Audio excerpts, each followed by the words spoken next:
anytime, and we're actually going through it right now. Anytime we've experienced the most growth was when we've had the most turmoil and the toughest challenges to face.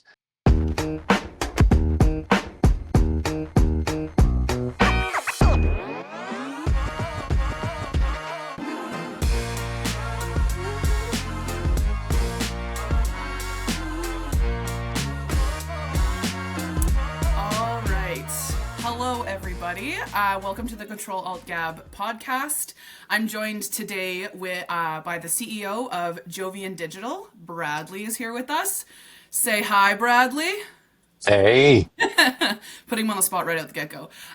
So today we're going to be chatting with Bradley a little bit about really what inspired the creation of Jovian Digital, how it's gone since conception to present, how growing has gone, how scaling has gone.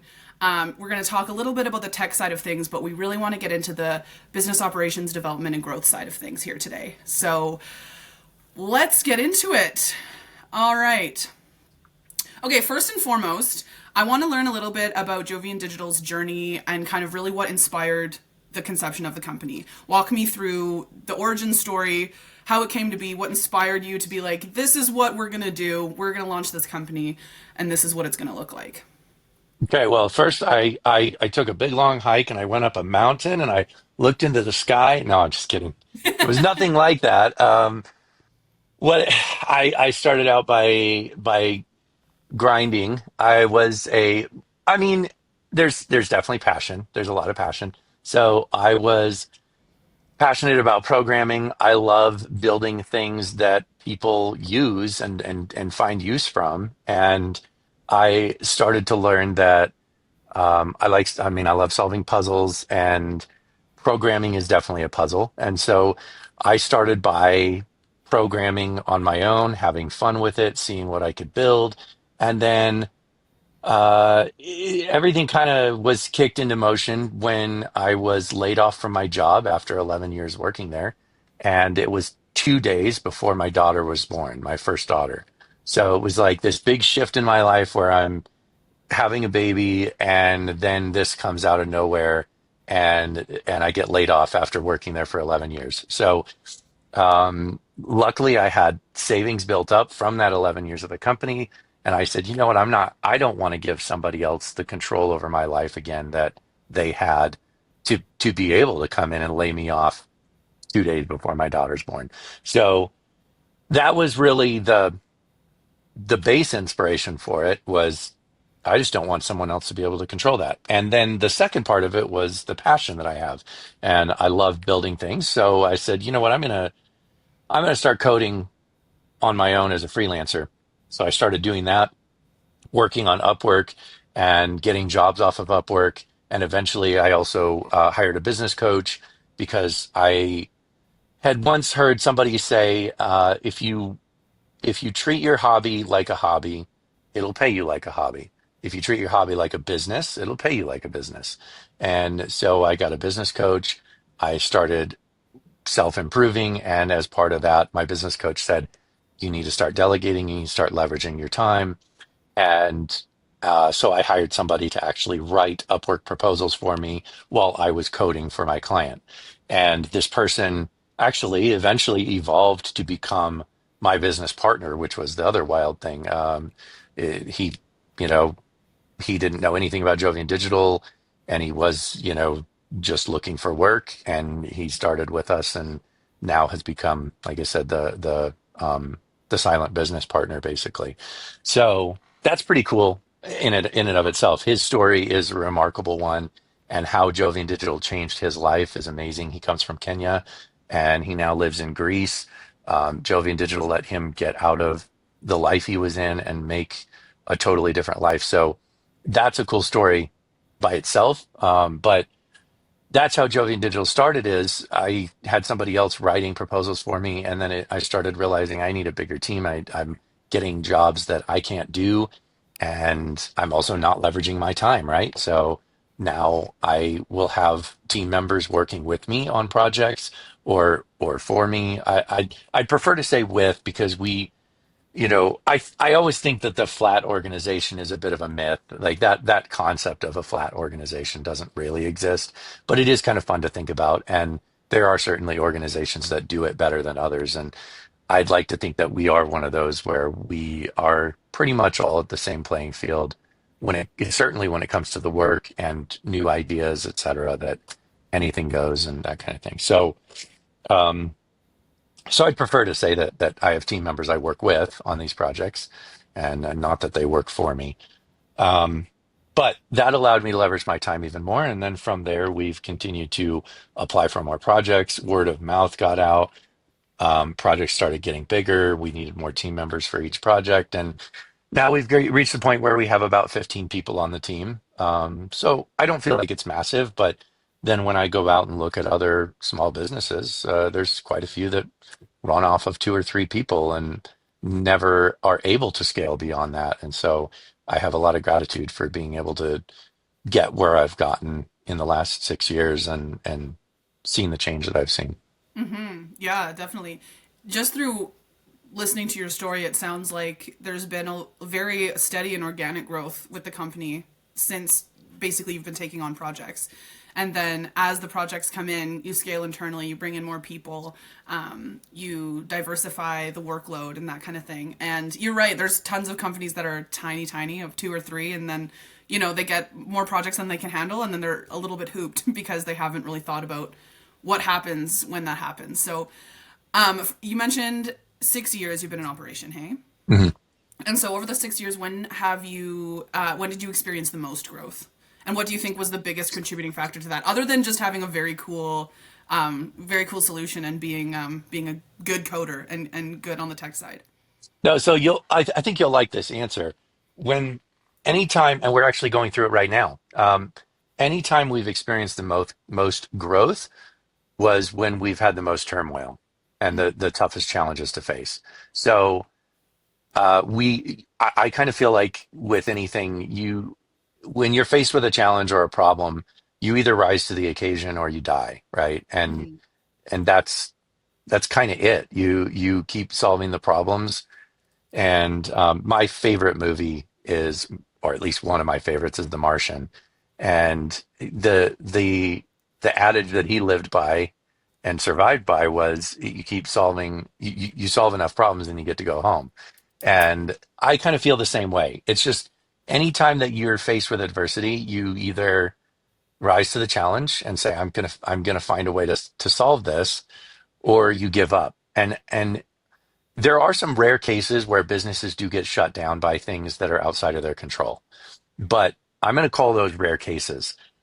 9 times out of 10, I've seen business owners that say my business failed or I wasn't able my business didn't succeed. And I ask them why and get into it and find out it's really because they gave up. They just didn't want to keep going. The road got hard and they stopped. And it can be very hard. I mean, I've heard one entrepreneur describe it as feeling like eating glass. So anyway, but that's when we've seen the most growth as well. That's the Mm-hmm. upshot, is that when you stick through the dip. I don't know if you're a Seth Godin fan, but that's that's one of my. Maybe I will be after this. Yeah, Seth Godin writes a short book. You can read it in 2 hours or less. It's called The Dip: How to How to Know When to Stick and When to Quit. Mm, And the simple concept is just that there's a dip behind everything that you mhm, do. No matter what you do that's worth doing, anything that's worth doing, there's a dip. There's a part where you feel like you're going downhill, it's really fun, and you're getting into it, and then all of a sudden you just feel like you stopped, right? And that now it's time to grind. And that's when you have to go up this. So it's sort of like this little curve that goes down, swoops, and then goes steep uphill. mhm, But when you get to the top, there's not a lot of people at the top. And you have to learn, when is this something that's worth sticking with and when is it worth quitting? And sometimes quitting is a good choice to get ahead if you've gone and you found something else that's more worthwhile for you. Anyway, I don't want to get off on a tangent about that, but the point is that sticking through the dip and going through what he calls as the valley of death is where you will see the most growth. And where we Totally. have also. Yeah. Yeah, and I think that's true for all entrepreneurs. My partner is in the food and beverage space, and she has done immense growth on the back of having the biggest business struggles that she's ever had over the life cycle of her restaurant, and the things that her and her team have been able to accomplish on the back of the most adversity they've ever experienced is astonishing. And I personally think it has something to do with the mental toughness factor. As soon as in your mind you decide that this is something that you're going to do and you're going to make it work, that determination really carries you through the execution and leads to your growth. And I think that in the tech sector specifically, I've noticed that the kind of more qualitative mental side of the kind of person that is the entrepreneur is often forgotten about or pushed to the side, and I think Hmm. that makes a huge difference in, you know, whether you're going to grow and succeed or whether you're going to quit and pivot. But yeah, so I Yeah. appreciate your insight on that one, because I think you touched on something very very wholesome, like fulsome, take into consideration all of the parts that lead to being able to grow. I'll give you one more other short snippet that's totally different, but another way that we've seen growth, and this is gonna, it's a soft skill, and it might even sound a little weird, but between my business partner and I, we really work a lot off of manifestation, and Mm, we have found a lot of growth when we recite mantras and focus on manifesting. And if you don't, it's not that you won't grow, it's not that you can't succeed, but we have seen bigger results. mm-hmm. And I mean, as an example, we've continued to thrive and grow and scale only off of word of mouth. We've done zero marketing up to this point. Wow. And we even had a point where we were struggling with, we were about to struggle with finances. And we said, something's going to come in. We know something's going to come in. We don't even know what it's going to be. And sure as heck, it was like 2 days later, one of our clients called us up and said, I have another client and they need this, and it's a full scale project. Mm. So just manifestation works, and it works well. That is, I lit up when you said manifestation, because our CEO, Ashley, that's her favorite word of all time. Manifesting mindset training is like a pillar in our operations fully. And I'm not going to lie, I come from a federal government of Canada background. I did a political science degree. I've been with the federal government for 5 years until I switched to this position. Yeah. And the change from rigid and rules and processes, and we don't innovate, we do the things we do because that's how we like it. And if you want to change something, you have to go all the way up the ladder and then all the way back down, and maybe it'll change, but maybe it won't. And then to join Ashley's team, and she's like, it's all about energy and manifestation, and you have to put out what you want. And if you put out Yeah. this negative, chaotic energy, guess what? That's what you're bringing back to yourself. So I think, and now that I've drank the juice, I'm Hmm. like, there is something here, because I've noticed it's just changed my complete outlook on not only my work life, but everything. My relationships, my hobbies, my like connection to my fam, like everything. How I parent my pets. Like everything changes when you switch your mindset into an abundance and growth mindset and you manifest the things you want. I believe it. Yeah. I'm a believer now, let me tell you. Yeah. Yeah. And that's another thing too. Like it's again those soft kind of more mental space type factors really I think play such a huge part. And they're not really talked about that much, at least not at the C-suite level, especially in the tech industry. So I No. appreciate you bringing that up. Manifesting. Ashley's gonna watch this episode back and she's gonna scream. She's gonna go, "I love it. Oh my I god, told you're you. right. What Yeah. did I say?" And I'll be like, "You're Yeah. right. You were right the whole time." Okay, now I want to touch on just one thing that, for me, I'm very curious about.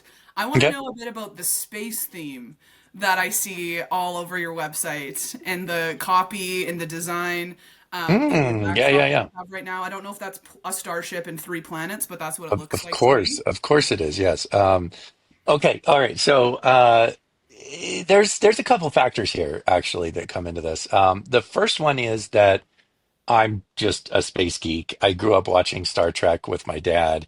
And I got into Next Generation. I know everybody tells me you got to watch the first one. You're missing out by not seeing the original Star Trek. But other than that one, Next Generation and all the way up, I've watched all the way through and have loved Discovery recently. And So Star Wars, I'm a big fan of Star Wars. So I'm just that kind of fan. But then, and also, by the way, my last name is Pickard, and so if you're a Star Trek fan, you know that Next Generation Captain Picard is just iconic, Yeah. obviously. And so I kind of played into that when I was a kid too. And at my high school graduation, they said no trick names, right? And so I still put one in there, and I spelled my middle name as Keptin. And so then they read it without realizing what they were doing and said Bradley Captain Picard, and and then they realized that it was too late. They had already announced the name. But so I kind of lean into that. But then the other reason that I chose to do this entire theme of branding in this way is because I went to, everybody's, I think, at least had some experience with Disney. And at the park, at the theme park level, when you go to Disney, they don't call their employees, they call them cast members. And they, like everything down to the trash can has the theme. It doesn't matter what it is. And so I've really been a big proponent that immersion matters, and that the experience matters the most when you work with a company. And that experience of when you go to Disney, you didn't just go to a theme park, you left this planet and went somewhere else, right? And that's the kind of experience that I want to get to with my brand and with the company as a whole. And so the reason it's space is simply because of my love for space, but the reason that it's so complete is because of that belief I have about immersion and experience with a company. Definitely. And I think there's other thematic parallels between your custom solutions and the projects that you like to take on, and just space exploration as well, in a strange Yeah, way. You know, the exactly. There's curiosity. a lot of allegory there of being a pioneer, and Totally. that's what you're doing when you're developing new technology as well. Yeah. Definitely. And I didn't really realize that like tech lingo and space lingo really fit well together. They feel They complementary. Yeah. they really do. Yeah, and I wanted the name Jovian Tech. Actually, that's what I was going to do was Jovian Tech. I wanted a name that encompassed something spacey. It was a short name, but it also was general enough that it wasn't like Jovian software, right? Where Mhm. all we do is software. I wanted something that was like anything tech related, we do it. And so I was going to go with this umbrella name of Jovian Tech. And that one was already taken. So it definitely it does go well. And then I found Jovian Digital was a white space everywhere on the App Store, on the web, etc. So I chose that one. But the first choice was going to be Jovian Tech. Well, I think that Jovian Digital has good mouthfeel. It's good. I like I like it a lot. Yeah. And so I took a look too at the projects of note that you have on your website as well, and um, the four, I believe there are projects that you have there, and the four companies that you work with, very different from one another. I think the Yeah. thread that really unites them is they all have an app component. But I'm curious. I know you mentioned that you're not really doing any external marketing right now, so I know kind of honing down on your ideal customer is important, but when you're not having any marketing campaigns running, you know, you don't need to really focus it in and hone it into the specific details. But just hmm loosely, as you look to the future and conceptualize what type of companies you'd want to work for, what common themes kind of show up for you? So we're we really like to look for. I mean, there's so there. If I'm being honest, it's just like any company. We want customers that are going to be um, consistent and have a budget for what they're doing. And so really usually that's what we first look at is do they have the budget that we need and that they need to have to get done what they want done. But in an ideal world, we would be building new things that don't exist today. And we really enjoy solving technical hurdles that no one else knows how to solve. and bringing in unique solutions to do that.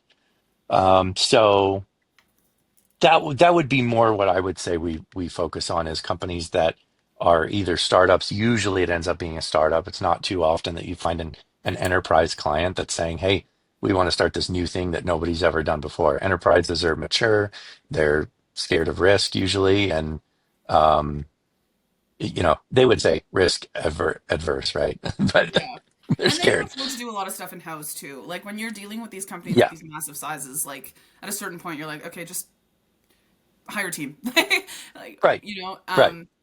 Yeah. but that's very cool. So So yeah. what of the clients and the projects that you've worked with and worked on so far, is there a specific vertical that really excited you that you're like, I'd like to work with more companies in this space? Or have you just been, everything's amazing. Every project is super cool, every company's amazing. Or is there one where you're like, you know what? If we could work with more Grateful Dead related companies, for example. Right. I saw that one on your website. I thought it was really Yeah. cool. Yeah. No, that one was definitely a unique one. I I I think I would say no, not really. We've gotten a lot of experience with the healthcare industry, but that's just um, by chance, pretty Mm, much, the projects that came our way. Uh, we definitely, I personally enjoy working on games a lot more than I do on apps per se, but they're all they can be one and the same. Um, so yeah, it's kind of a short answer, but I would just say no, almost everything's great. We love the projects that we've had, and I can't think of a particular industry that it's like, oh, I'd love to be doing that. But for sure, games in general, and we've done a couple games already as well, and they're just more fun to talk about, I think, when you're getting up on your stand-up meetings and going through the tasks, and it's just a lot more fun to talk about the way an avatar is going to look versus the way the user interface is going to look for a healthcare app. So yeah, totally. And when you say games, are you talking about like are you going to be partnering with like gaming companies specifically, or is it more like companies that want to have like the gamification of a function on their app, or they want to it could have be both. yeah, a little bit of both. Gotcha. Yeah, sorry to interrupt. It could be both. We have done both. And it depends on how deep they lean into gamification. We do have a partner in the gaming space in like casino games that um, that's been fun to work with, and they're bringing all of the UI expertise to the table, and we're bringing the coding. Um, so either one.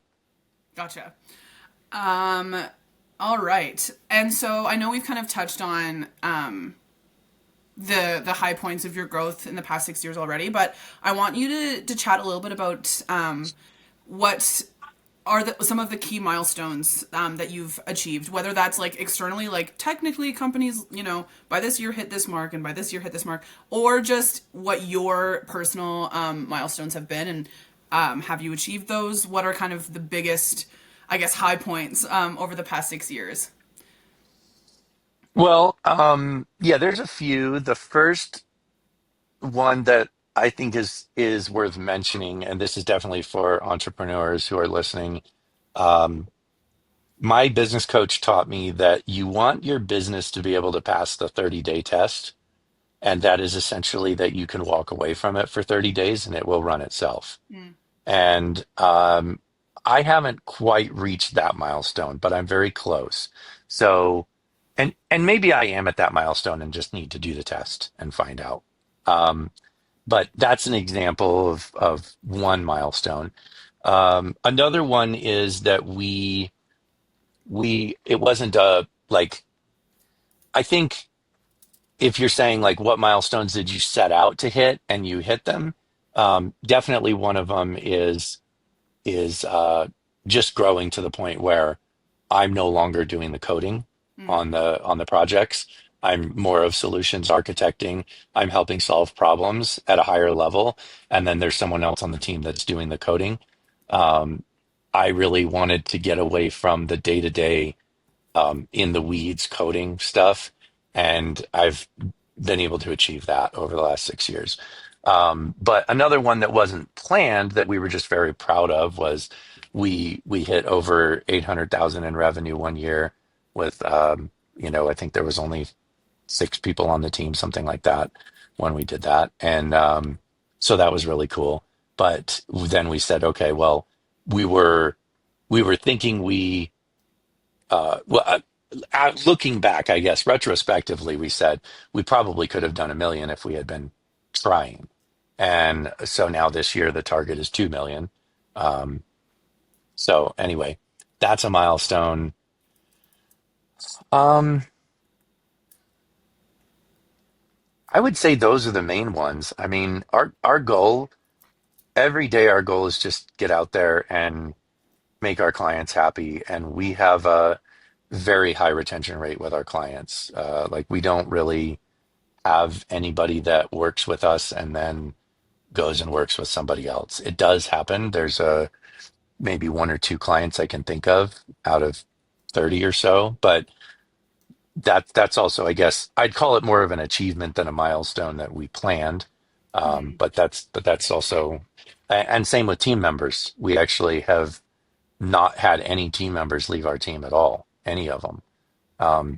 They're fiercely loyal, and we think about them like family, and so we treat them like family. And yeah, they're here through thick and thin. Mm. It's been Yeah. amazing.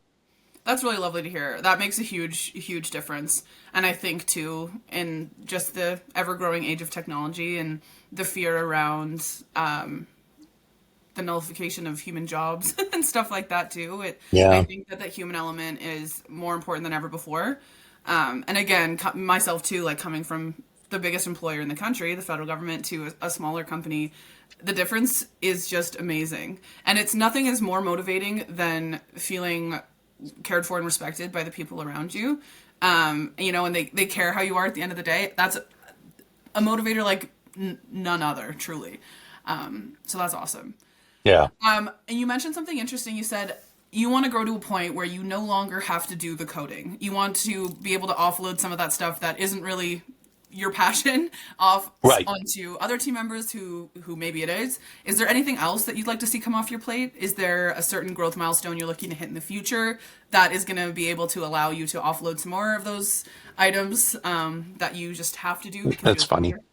Yeah, that's a multifaceted question. So I have a client right now who's also a business partner in this project that's a startup, and he asked me something similar. He was like, "What would you like to be doing on this project?"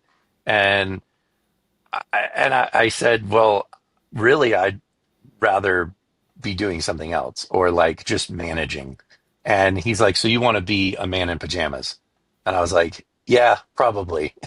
So, um, so to be honest with you, I feel very fulfilled during my day tinkering with things, and I think it's probably because I have ADHD, and so it is challenging to somewhat challenging sometimes to really stick with a business as an entrepreneur and on the day-to-day level feel fulfilled with what you're doing. And so um, there's this. So I want to mention it because my business coach was, this is another thing he taught me is he said, you want to create a cross section of 4 quadrants, and it's going to be things you're good at doing, things you like to do, and then the basically the opposite, things you don't like to do and things you're not good at. And he's like, and you want to categorize everything that you do every day into these 4 quadrants. And then obviously you start with the quadrant you want to farm out first. And he didn't use that word, but he said, that you want to find people that do is the quadrant that are things that you're not good at doing and you don't like doing. And then work from there. Um, but anyway, I think that so yes, I don't have specifics that I could say like I mean, I don't like checking email. I hate checking my email. Who does? I I would like somehow to have an AI or some assistant and in a lot of ways, I found AIs are probably replacing um, assistants the fastest because AIs are starting to be able to do a lot of what a personal assistant can do. But I would like something that just checks my email and says, here's the three that we know you would care about. Mm. Just look at these and send them to me by text or something, and I don't even get an email and don't even have to check my email. That's an example of something that it's like everybody has to check their email, right? Or Mm-hmm. do they? And I kind of start to ask myself that kind of stuff. Because I hate doing it and I'm very bad at it. I'll go 2 weeks at a time before I'll look at my email. And right now, my silent partner is usually the one looking at the business email and saying, "Hey, you've got you got a meeting at this time or whatever." Yeah. Um, so anyway, it's that's an example. I've been tinkering with electronics and like I've got a whole workbench behind me where I've been fascinated by the Nintendo 3DS right now and like taking it apart and rebuilding it and modding it and adding wireless charging. And it's just not even related to my business right now. Mm-hmm. Um, so I know I'm going off on a tangent a little bit, but I guess what I'm saying is I love what I do with my business and I love managing the business. But, if it reached a point where it did run itself, I'd probably start spending my days modifying 3DSs or um, doing something entirely different. I have found joy in so many things in life that it's really hard to just pick one or two things. Mm-hmm. And I've been VR. I've been really passionate about VR at recently, and um, there's a lot of stuff about VR that takes up a lot of time, and I find myself going, man, I just don't even have time to get into this. Anyway, so Mm-hmm. Yeah, well, we're gonna have to have you on another episode, and you're gonna have to bring your modded up 3DS for show and tell because I can definitely do that. Yeah, I was obsessed with the 3DS for a while there. yeah. I had the OG DS, the DS Lite, Oh 3DS, yeah, yeah. 3DS Hmm. XL. So I'm very curious about that. But I do understand exactly what you're saying. I too have ADHD, and so I understand how challenging it can be to have to do something that you really don't want to do and stay on Right, screen using a lot and right. that doesn't do the thing that our brain needs, but I think that is that kind of curiosity and that drive to be inventing and doing things different is infused all throughout your company, and I can tell from talking with you and from looking at your website. And I think that that's a superpower of having your essence as the founder distilled and infused in all of the aspects of your business, because that's what I think truly makes something impactful and makes something stand out is that as that personal element. So Hmm. I think that's so abundantly clear through everything that I've learned. Um, Yeah, and so agree. we're going to wrap up the recording here shortly, but I do just want to ask you just a question about looking to the future. We've Sure. talked a lot about the amazing growth that you've achieved so far, but looking to the future, I know you mentioned your yearly revenue growth goal, but are there any other growth goals that you are really trying to achieve here in the next few years or a few months or whatever that timeline looks like for you? And is there anything that you're not doing right now that you'd like to do to kind of achieve those things? Yeah. It's a big one. So Yeah, it is a big one. I gotta think about it for a second. But I mean, we definitely have, it's not necessarily a short-term goal, but we definitely have a goal to be scaling to at least double what we are now. And we've done that in a single year, more than once. So that's a goal to see that happen. Uh, and then another goal is actually um, I've been we've kind of been hit the same way that everyone has with the housing crisis and with the bubble. And my wife and I were under contract for a house 3 years ago now. It's weird to think how long ago it was, but we we're renting right now, and the house is fine that we're in. It's great, but it's not ours.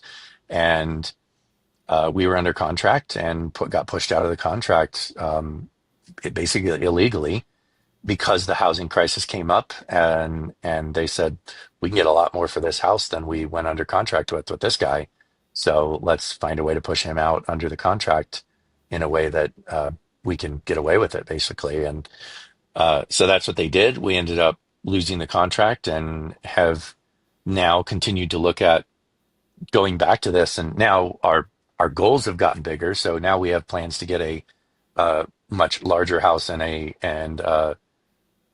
bigger plot of land. But ultimately, we would like to be under contract at least, or I shouldn't say under contract, a custom build by the end of this year. So that's a goal that we have, is to more of a personal goal, but it obviously plays into the business significantly. So And oftentimes so those that's another personal part of goals it. can be that much more motivating too. Like when you're like, Yeah, especially when you're a smaller company and you're like, listen, I want to be able to build a house for my family, and that's going to get the ball rolling for a lot of processes. So I think that's super. I think people actually underplay yeah.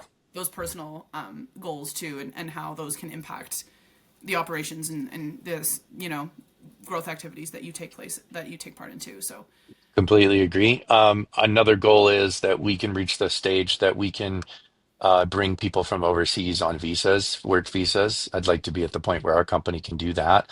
We hmm have several team members that are outside the US and they would like to live here.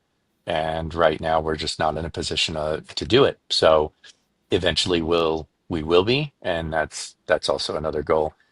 Um, the the second part of your question about what do I feel like I'm not doing today, I feel heavily right now. We're kind of going through one of those crises, and it's been our longest one yet. And so I think that the a lot of that stuff weighs on my mind more of like what am I leaving out that makes a difference or that kind of thing. And the number one thing is actually several things, but it's always the small things. Like I feel like I'm not watching my time closely enough right now and scheduling things out well enough. I feel like I know I'm not meditating, and back to manifestation. When I was meditating daily, even just 10 minutes a day, it had a huge impact on the way that I treated other people, the way I treated my family, and the way I treated the business and the ideas that came to my mind. Sometimes things would come to me while I was quietly sitting there. And so meditating is another big one. Checking email daily rather than letting it go for a couple weeks at a time. So I feel like it's a lot of the little things that hmm I'm leaving out that can take 5 or 10 minutes a day. But that 1 degree of steering the ship 1 degree different, now you end up in a different land entirely. And hmm that's that's where I feel a lot of the work is that I need to do right now. hmm yeah. Definitely. I appreciate the insight that you shared on the link between the personal and the professional, and how kind of those need to be treated as a symbiotic relationship where both sides need to be, paid attention to have the whole ship that is yourself running smoothly, Hmm. because you're not able to make miracles when you're at your limit and you're burning out and your mental health is Yeah, crap and your relationships are crap and everything's going south, right? yeah. Yeah, again, a topic that's really, from the conversations I've had with other founders, that really gets neglected. So I really appreciate your insight on that. Well, and I don't. um I'm assuming maybe we're at time, but I did have one other insight too to yeah, share. please share. Yeah. So I have 3 children, and they're all doing a hybrid, or not all of them, but the two older ones are doing a homeschool right now, but it's a hybrid program. And but they're 7, 5, and 2. And right now, I've been giving myself a lot of grace because there's really a lot that goes on with kids that age, especially when they're at home for homeschool. And you you really just either need a super parent as your other half, or you just have to make sacrifices with things in other areas like the business when they need your attention. And so I've been, I guess, I've been realizing that, and also even my business partner says, "Hey, go take care of that. Like you're only going to have this time right now with them. As they get older, you're not. And so it's like, okay, well then I guess I'll go do that instead of showing up to this meeting that I should be on, but this thing with my kids is so I'm grateful that the business allows me the flexibility to do it, but I've also been having to learn that grace of saying it's okay, it's Yeah, okay to miss this meeting or whatever, and totally. either work later tonight or don't, Yeah, even don't. Maybe I yeah. need to get the sleep so that I'm a better person tomorrow. So Yeah. Yeah. And what's most important is not always going to be, and rarely is, that meeting that you have to miss or that deadline that needs to get extended and stuff like that. yeah, Because life's too short to neglect the things that really matter. And yeah, it's just that balancing act. There's the personal professional balancing act, there's the operations tech balancing act. Everything's in this delicate balance, and it's impossible to kind of make sure everything's where it needs to be at all times. But I'm sure, I'm there's few people that make the sacrifices they need to be there for their family, and so I think that again is a testament to the ethics behind your company and behind your team and how you operate. And I think thank you. that's going to take you very far, even further than you've managed to get over the past 6 years. So big kudos to you for that. And I think that yeah, you've been able to share just some really, really interesting and divergent insights from what we've been able to gather so far. So just really thank you for that. Cool. You're I'm welcome. excited for our listeners to dive into this. And with that, I'm going to say goodbye to our listeners. Thank you, Bradley, so much for coming on the Control Alt Gab podcast and sharing your insights. Yeah. You're welcome. Thank you for listening to the Control Alt Gab podcast. Be sure to like, share, and subscribe. And I'll see you on the next one.